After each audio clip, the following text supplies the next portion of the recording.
Assalamualaikum warahmatullahi wabarakatuh. Perkenalkan, nama saya Emrah Fajra dengan NIM channel D023011.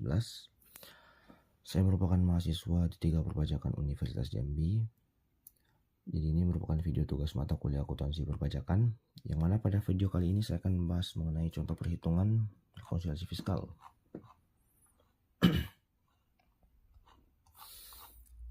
Di sini terdapat beberapa kasus. Yang pertama adalah biaya cadangan piutang tak tertagih yang memenuhi kriteria hanya 80 juta. Yang kedua, dari biaya listrik, air, dan telepon sebesar 12 juta itu digunakan untuk rumah pribadi direksi. Yang ketiga, biaya sumbangan sebesar 40 juta digunakan untuk program pemerintah. Yang keempat, biaya entertainment sejumlah 50 juta tidak ada daftar normatifnya. Yang kelima, biaya rekreasi karyawan tidak termasuk pengurang. Yang keenam, penyusutan menurut fiskal sebesar 310 juta. Dan yang terakhir, biaya lain-lain tidak termasuk pengurang. Jadi berikut ini contoh rekonsiliasi fiskalnya, dimana yang pertama itu kita harus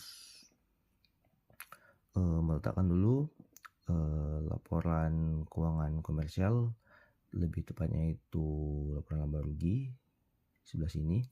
Lalu kita harus menyiapkan juga kolom koreksi, di mana kolom koreksi ini terbagi menjadi dua, yaitu kolom koreksi positif dan juga kolom koreksi negatif. Lalu yang terakhir adalah kolom fiskal. Di sini terdapat akun-akun seperti penjualan bruto, diskon penjualan, dan retro penjualan. Tetapi akun-akun ini tidak dilakukan koreksi karena yang dilakukan koreksi hanyalah akun-akun yang terdapat pada kasus ini. Yang pertama di kasus A ini adalah biaya cadangan piutang tak tertagih yang memenuhi hanya 80 juta. Maka di sini dituliskan biaya cadangan piutang tak tertagih yang awalnya 40 juta dilakukan koreksi positif sebesar 320 juta sehingga hasilnya menjadi 80 juta. Alasan dilakukan koreksi positif di sini karena mengurangi beban sehingga menambah laba kena pajaknya. Lalu biaya listrik dan telepon, yang listrik, air, dan telepon itu sebesar 12 juta itu digunakan untuk rumah pribadi direksi. Jadi harus dilakukan koreksi juga berupa koreksi positif, di mana yang awalnya 200 juta dikurangi 12 juta sehingga menjadi 188 juta. Lalu biaya sumbangan sebesar 40 juta untuk program pemerintah. Jadi yang bisa dijadikan sebagai pengurang hanya 40 juta ini saja, sehingga yang lainnya harus dilakukan koreksi sebesar 60 juta. Lalu biaya entertainment sejumlah 50 juta tidak ada daftar normatifnya, sehingga biaya entertainment yang awalnya itu 445 juta harus dikurangi 50 juta atau dilakukan koreksi sebesar 50 juta sehingga menjadi 395 juta. Selanjutnya adalah biaya rekreasi karyawan tidak termasuk pengurang. Jadi biaya rekreasi karyawan yang awalnya itu 200 juta karena tidak dianggap sebagai pengurang maka harus dinolkan saldonya. Maka dilakukan koreksi positif sebesar 200 juta. Lalu penyusutan menurut fiskal sebesar 310 juta.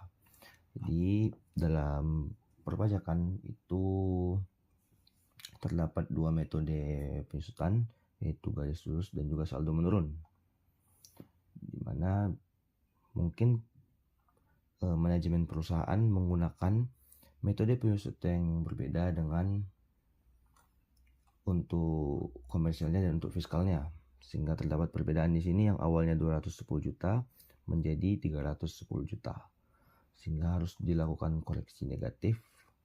Kenapa di sini koreksi negatif?